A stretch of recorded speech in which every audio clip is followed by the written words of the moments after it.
Tahu nggak sih, sekarang cetak KK, akte kelahiran, akte kematian ini sudah semakin mudah.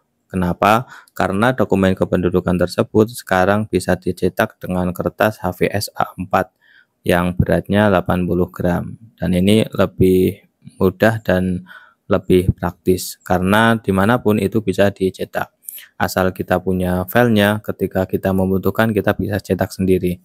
Kita bisa cetak ulang sendiri dimanapun dan kapanpun. Dan ini sudah lebih canggihnya karena dokumen tersebut sekarang sudah berbarcode. Nah, ketika ingin verifikasi, ini sudah terintegrasi dengan sistem di Dukcapil pusat. Jadi ketika Anda barcode KK-nya atau aktenya itu nanti akan diarahkan ke website yang nantinya akan tertera data yang ada di dokumen tersebut. Kayak misalkan akte kelahiran, maka otomatis nanti di barcode akan muncul data akte kelahiran dari yang di barcode, dan ini akan lebih mudah ya. Jadi tidak perlu legalisir lagi, tidak perlu datang ke Dukcapil untuk minta legalisir ketika ingin mendaftar atau mengurus dokumen yang mengharuskan ada legalisir dari Dinas Kependudukan. Dan ini menurut saya memudahkan warga dalam hal kepengurusan administrasi kependudukan.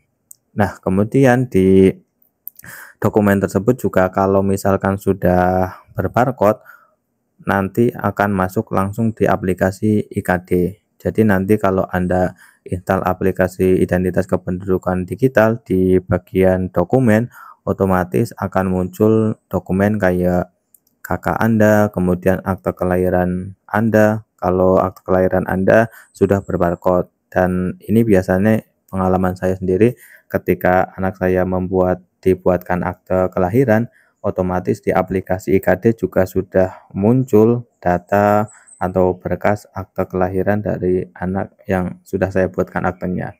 Kemudian KIA juga otomatis juga muncul. Dan salah satu terobosan yang menurut saya sudah semakin memudahkan warga ketika ingin mengurus dokumen kependudukan. Tempat pelayanannya pun sekarang sudah semakin dekat, semakin cepat karena bisa dilakukan di kantor desa masing-masing. Dan itu video ke-14 dari project 41 hari bercerita.